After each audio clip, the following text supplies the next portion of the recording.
Rome, 80 AD, the Colosseum. But we are not in the stands. We are not basking in the sun.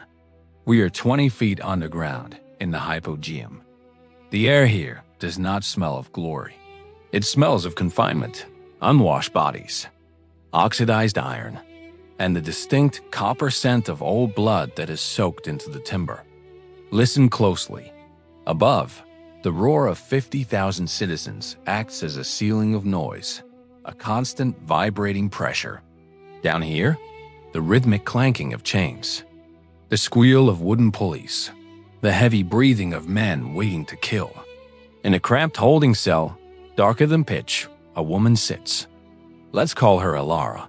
She is not a gladiator. She is not a soldier. She is inventory.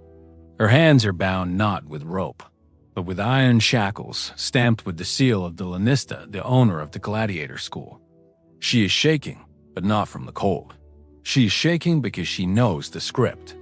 She knows that what happens next isn't a fight. It isn't a duel. It is a production, a piece of theater written in flesh. What happened to women like Elara in the bowels of the arena is one of history's most buried secrets. We are told stories of romance, of forbidden love between the noblewoman and the rugged fighter.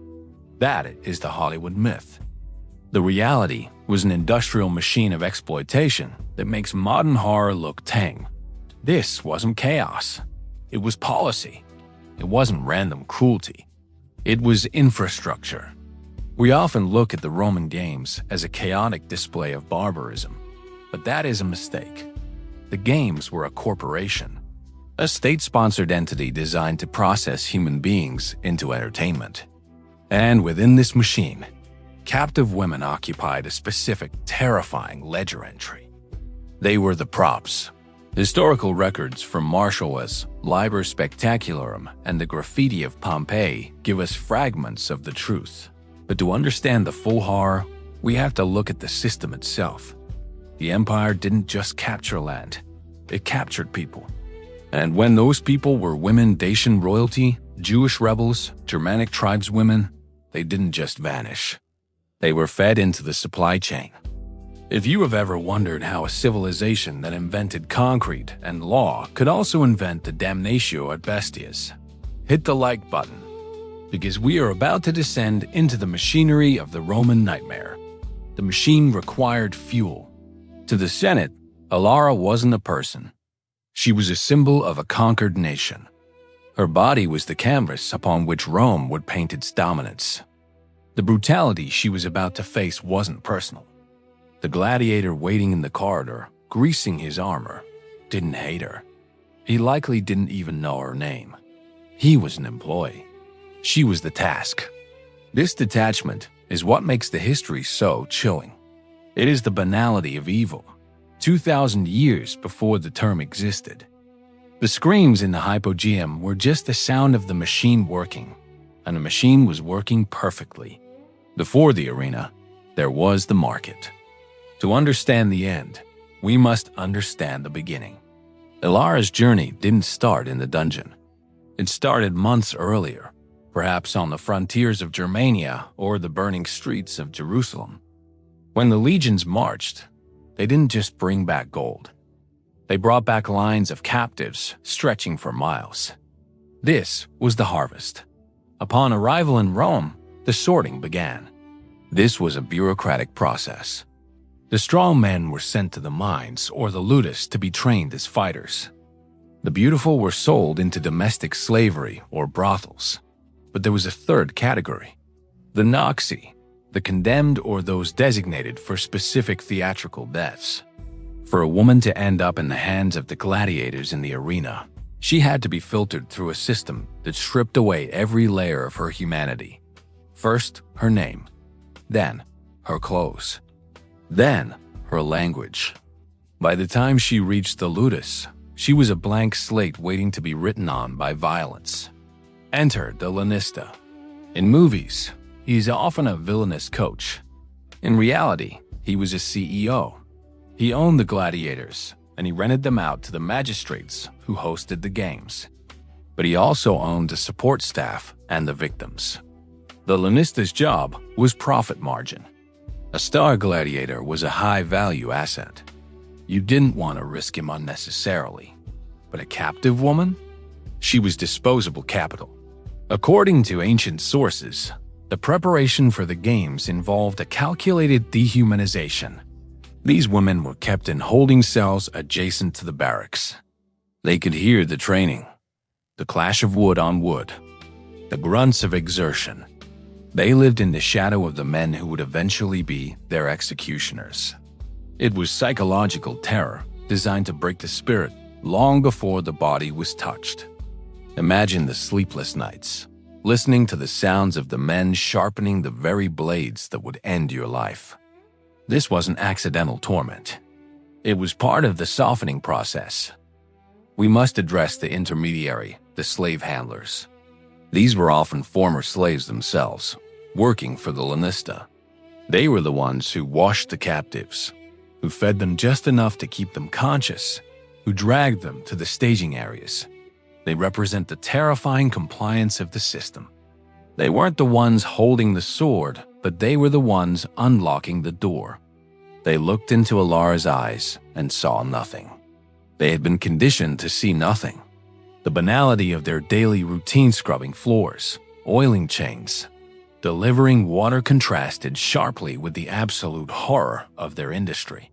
They were the grease in the gears. Here is where the story takes a turn into the surreal and the grotesque. The Romans were not satisfied with simple execution. They demanded fatal charades.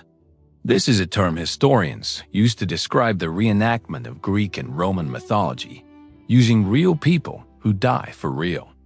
The crowd wanted to see the stories they grew up with, but they wanted the special effects to be blood and bone. For the male captives, this might mean playing the role of Hercules burning on the pyre. For the women, the scripts were darker, much darker. The myth of Pasiphae, the myth of Dirce. These stories involved bestiality and extreme violence. The script called for the captive woman to be dressed in elaborate costumes. Gold thread, silk, garlands of flowers. Think about that contrast. Elara is taken from a dungeon, washed, and then draped in the finery of a queen or a goddess. The psychological whiplash is unimaginable. She's being made beautiful for the sole purpose of being destroyed. It is a perverse ritual. The gladiator, or the beast waiting for her, is cast as the antagonist in the play. The line between theater and snuff film dissolves completely. Martial, the Roman poet, wrote about these spectacles with a sickening sense of wonder. He describes a woman playing the role of Pasiphae, physically assaulted by a bull in the arena. He describes it not as a crime, but as a marvel of realism. Whatever intent implies, the arena made real. This is the machine at its most artistic and its most depraved. The gladiator's role here was often that of the actor-executioner. He might be dressed as a god, Mercury or Pluto. He wasn't just killing. He was performing. He had to hit his marks. He had to deliver the blow at the crescendo of the music. If he killed her too quickly, the crowd would boo. If he hesitated, he might be whipped. The captive woman was trapped between a beast and a man who was terrified of his own failure. She was the prop that had to bleed on cue. This preparation phase, the costuming of the victim, reveals the Roman obsession with aesthetics. They believed that violence, if stylized, was civilized. A naked execution was barbaric, but an execution where the victim is dressed as a nymph? That is art. That is culture. This intellectual gymnastics allowed the Senate and the people to watch horrific sexual violence and murder and applaud it as a triumph of Roman ingenuity. It sanitized the horror by wrapping it in the narrative of the gods. The time has come. The editor of the games gives the signal. In the hypogeum, the elevator mechanism engages. These were massive wooden platforms, counterweighted by men hauling ropes. Elara is shoved onto the platform. The darkness of the underworld begins to recede. As she rises, the first thing that hits her is the sound. It changes from a muffled thrum to a deafening roar. 50,000 people screaming. Then, the light, the blinding Mediterranean sun. After days or weeks in the dark, this light is a physical assault. It burns the retinas. She blinks, disoriented, stumbling. This vulnerability is calculated. The crowd loves to see the victim confused. It heightens the predator-prey dynamic. She is a deer caught in the headlights of an empire. She steps out onto the sand. The arena floor is hot. The smell is overwhelming perfume sprayed by the misting systems to mask the stench of blood, mixed with the sweat of thousands. She looks up. The sheer verticality of the Colosseum is terrifying. Rows upon rows of faces. Senators in the front, citizens in the middle, slaves and women in the nosebleeds. All of them looking at her. And then she sees him, the gladiator. He is already there, posing. He is the hero of this twisted narrative. He is armed. She is likely given a token weapon, a small dagger or a stick to mock her. This is the unequal match. The Romans found humor in this. They found it entertaining to watch the hopeless struggle against the inevitable. It wasn't a fight. It was a cat toying with a mouse. But for Elara, that small dagger is the only thing between her and the abyss. The sensory overload is a weapon. The drums, the hydraulic organs, the chanting. It induces a state of shock. Medical experts today would recognize this as acute stress reaction. The victim often freezes. This freezing was interpreted by the Romans as cowardice or submission, justifying the violence. Look, they would say, she accepts her fate. But she hasn't accepted anything. Her mind has simply shattered under the weight of the spectacle. The machine has successfully broken the component before the hammer even falls. The engagement begins. We will not describe the gore. We don't need to. The horror lies in the choreography. The gladiator advances. He knows the script. He might feign a stumble to give the crowd a thrill. He might taunt her. This is the Ludos the game. But here, in the middle of the screaming, a micro-moment occurs. A moment that isn't in the ledger. Perhaps Elara doesn't freeze.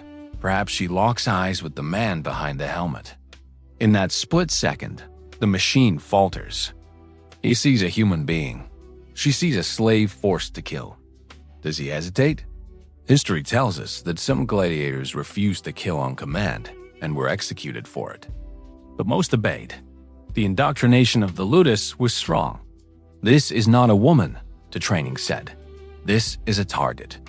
He strikes. The crowd erupts. It is a sound of collective release. A society purging its own violent impulses onto a single scapegoat. It is over quickly. The mercy of the arena is that death is usually fast, unlike the crucifixion or the cross. But the humiliation continues. Once the body falls, the Charon enters. A figure dressed as the ferryman of the underworld, often wearing a grotesque mask. He carries a mallet. His job is to ensure death. He strikes the skull, then hooks. Meat hooks. The body is not carried out with reverence. It is dragged. The sand is raked over to hide the blood. Fresh sand is thrown down. The band strikes up a lively tune. The next act begins. The erasure is immediate. Elara existed. She suffered. She died. And within 2 minutes, the stage is reset for a beast hunt. The efficiency of this cleanup is perhaps the most disturbing part. It signifies that she was never really considered human at all, just debris to be swept away. But let's pause. Why? Why did they do this? It wasn't just sadism. It was political theater. By destroying the other, the foreign queen, the rebel woman, Rome was reinforcing its own order. This is what happens to those who resist. This is what happens to chaos. The gladiator represented Roman discipline. The captive woman represented wild nature. The victory of the gladiator was the victory of civilization over barbarism. It was a lie, of course. The barbarism was in the stands, not on the sand. But the propaganda worked. It kept the mob fed and the empire secure. The body is dragged through the gate of death, Porta Lemitinensis, into the Spoliarium. This is the backstage of the slaughterhouse. Here, the lights are dim. The roar of the crowd is muffled. The air smells of copper and bowel. This is where the stripping happens. The golden dress, the silk, the costume, it is all removed. It needs to be washed and reused for the next victim. The economy of the ludus dictates that nothing is wasted. The body is inspected. If the gladiator did a messy job, the doctors might note it. Then, the body is tossed onto a cart. This room, the Spoliarium, is the ultimate equalizer. Here, the brave gladiator who died and the captive woman lie next to each other on the cold stone. In death, the hierarchy of the arena dissolves. They are both just meat.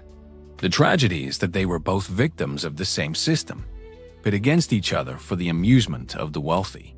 There is a pervasive myth that gladiators were all sex-crazed rapists who abused these women before or after the games.